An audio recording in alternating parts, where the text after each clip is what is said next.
A mile beneath the Red Sea lies something that by all logic should not exist. It is a phenomenon so strange that it's rewriting what we know about the origins of life on Earth, and possibly even beyond it. In 2020, a research ship launched a submersible into the depths of the Red Sea. For 8 long hours, it drifted across a lifeless desert of mud and sand in the pitch-black abyss. Scientists on board were about to abandon the dive when the submersible's headlights caught something unusual. A murky shape appeared in the distance, about 20 meters wide, reflecting the light like a mirror lying flat on the seabed. As they drew closer, the crew saw what looked like a thick fog hanging over its surface. At first glance, it seemed impossible. The mirror wasn't glass, rock, or sand. It was water, a second body of water resting beneath the ocean itself. The team had stumbled upon a lake at the bottom of the sea, complete with a shoreline and slow lapping waves. Only a handful of humans have ever seen this eerie sight in person, and here's the unsettling truth. Any creature that crosses the boundary into that strange water never comes back out alive. Yet, in this toxic, oxygenless pocket, life somehow exists. Primitive forms of life, creatures that defy everything we thought we knew, are thriving here. Now, thanks to new discoveries made in 2025, these bizarre underwater lakes are not just curiosities. They are reshaping our understanding of how life began on Earth and where it might exist beyond our planet. But how can such a lake even form at the bottom of the ocean? And what kind of life could possibly survive here? The story begins not in 2020, but decades earlier. On March 1st, 1964, a little-known English oceanographer named Henry Charnock published a short note in a scientific journal. It was easy to miss, just a quarter of a page. But in it, Charnock described what he called anomalous bottom water, 2 kilometers under the Red Sea. He had no explanation, no idea what it was, only that it shouldn't exist. Without realizing it, he had stumbled upon one of Earth's greatest natural mysteries. What stood out to Charnock was its saltiness. This water was far saltier than the seawater above it. That simple observation was the first clue to understanding what these strange lakes really are. When salt dissolves in water, it makes the water denser. That's why floating on your back is easier in the ocean than in a swimming pool. Seawater holds more salt, and density keeps you buoyant. On the ocean floor, when water becomes extremely salty, it grows so dense that it sinks into natural depressions, forming self-contained lakes. These are called brine pools.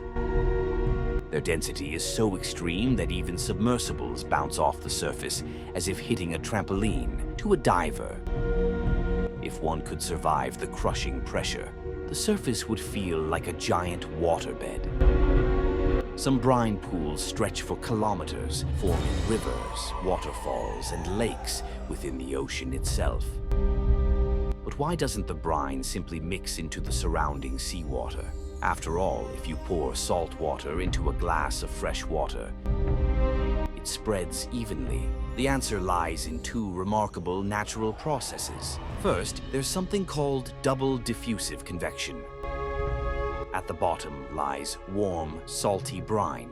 Above it lies cooler, less salty seawater. Both the heat and the salt want to move across that boundary. But here's the twist. Heat moves through water 100 times faster than salt. That means the layer just above the brine warms up, becomes lighter, and rises. Meanwhile, the layer just below cools down and sinks. This creates a sharp, stable boundary, almost like an invisible lid that prevents mixing and keeps the brine trapped. Yet, even with this boundary, salt still seeps slowly across. By logic, the lake should disappear over time. But it doesn't because of the second process, replenishment. Brine is constantly supplied from deep within the earth. These lakes are not static puddles. They are living systems in balance, shrinking and growing as opposing forces play out beneath the sea. So where does the brine come from? To answer that, we have to step back hundreds of millions of years. Across the world, brine pools have only been found in 3 places: the Red Sea, the Mediterranean, and the Gulf of Mexico. What do they have in common? At some point in their history, each was cut off from the ocean, forming a giant basin with no new water flowing in. Those basins slowly evaporated, leaving behind vast deposits of salt, layer upon layer, thousands of meters thick. Over millions of years, these salt beds were buried under sediments. As the weight of sediment grew, it squashed the salt beneath, warping and cracking the seafloor in a process called salt tectonics. Through those cracks, seawater seeped downward, dissolving the ancient salt into ultra-salty brine. Warmed by the Earth's heat, that brine was eventually squeezed back upward, spilling onto the ocean floor.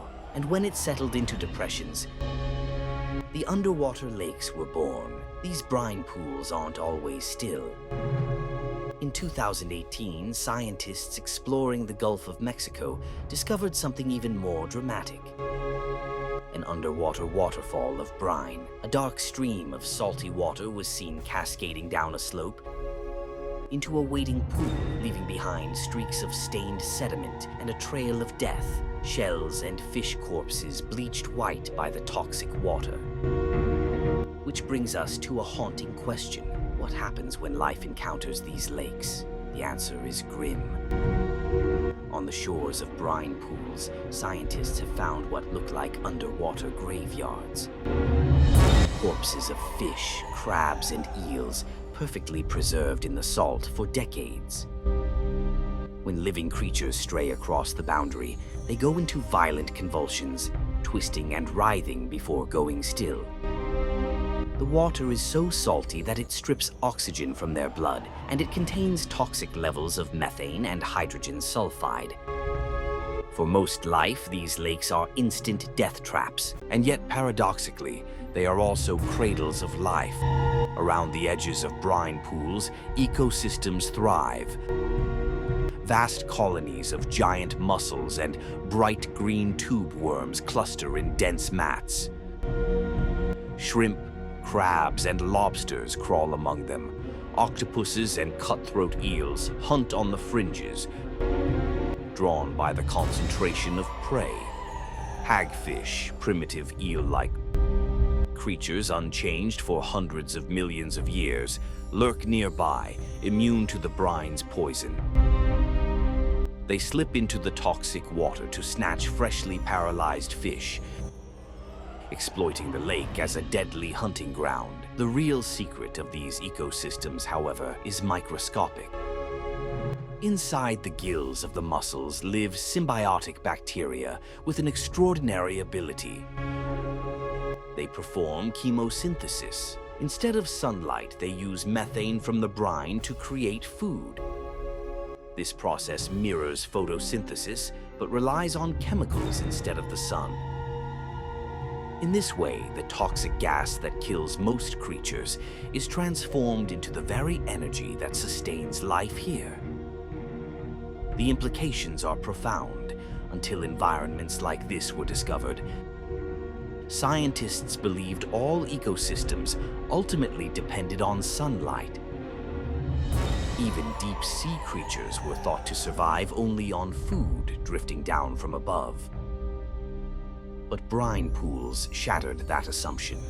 Here was a thriving community entirely cut off from the sun, powered instead by chemical energy from deep within the earth.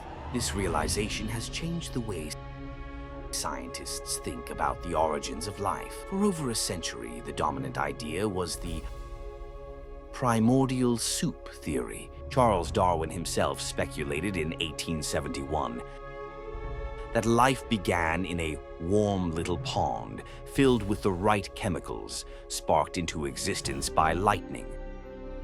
But discoveries in brine pools and hydrothermal vents suggest another possibility.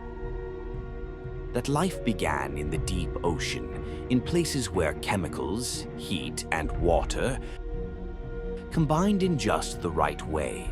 What makes brine pools especially intriguing is how closely they resemble conditions on early Earth. Billions of years ago, our oceans were low in oxygen, rich in methane, and extremely salty, just like today's brine pools.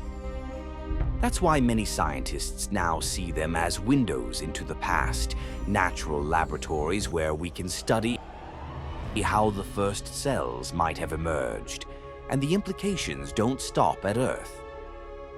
Two icy moons in our solar system, Europa orbiting Jupiter and Enceladus orbiting Saturn, are known to have vast underground oceans. These oceans are cut off from sunlight by thick crusts of ice, but they may be salty, warm in places, and rich in methane. Before the discovery of ecosystems like brine pools, such environments would have been dismissed as lifeless. Now they are among the most promising places to search for extraterrestrial life. NASA's Europa Clipper mission, set to arrive in the early 2030s, will be humanity's first real chance to look for signs of it. If brine-like environments exist beneath Europa's ice, they could host life forms not unlike those thriving in the depths of our own oceans. For now, brine pools remain one of Earth's most mysterious natural wonders. They are deadly and beautiful, toxic and life-giving, alien yet familiar. They remind us that life can flourish in the most unlikely places, and that the boundaries of the possible are far wider than we once believed. As scientists continue to explore these hidden lakes, each discovery raises deeper questions. How did life first emerge on Earth? Could similar ecosystems exist on other worlds? And what secrets still lie waiting in the dark, silent abyss beneath the waves? What we know for certain is this: the brine pools of our planet are not just underwater curiosities. They are windows into our past, and perhaps into our future. Thank you for joining me on this journey beneath the ocean's surface. If you enjoyed this exploration, don't forget to subscribe for more deep dive documentaries like this one. Give this video a like if you found it fascinating, and share it with someone who loves the mysteries of our planet. And here's a question I'd love to hear your thoughts on in the comments. If life really did begin in places like brine pools, what does that tell us about the chances of finding life elsewhere in the universe?